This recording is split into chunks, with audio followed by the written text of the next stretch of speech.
I don't like people who are arrogant. I don't care who you are, I'll stay away from you. I'm telling you. Because God resisted the proud. Pride people, I don't like them.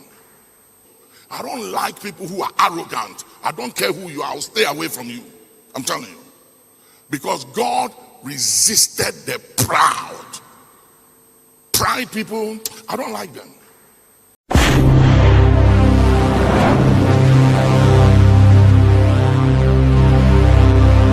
I don't like people who are arrogant. I don't care who you are, I'll stay away from you.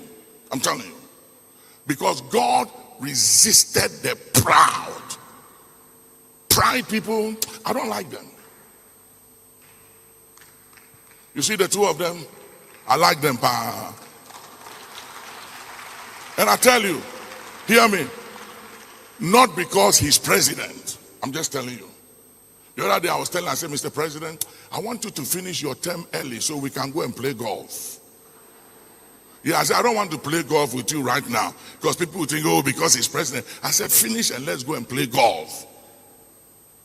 Because outside of him being president, when you are with him outside of president, he's a very good human being.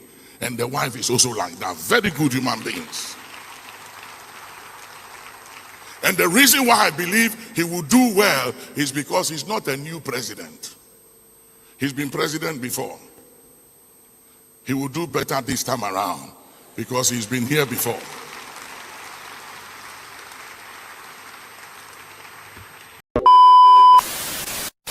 I don't like people who are arrogant. I don't care who you are, I'll stay away from you.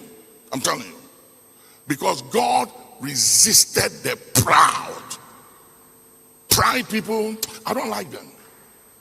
I don't like people who are arrogant. I don't care who you are, I'll stay away from you. I'm telling you. Because God resisted the proud. Pride people, I don't like them. I don't like people who are arrogant. I don't care who you are, I'll stay away from you. I'm telling you. Because God resisted the proud.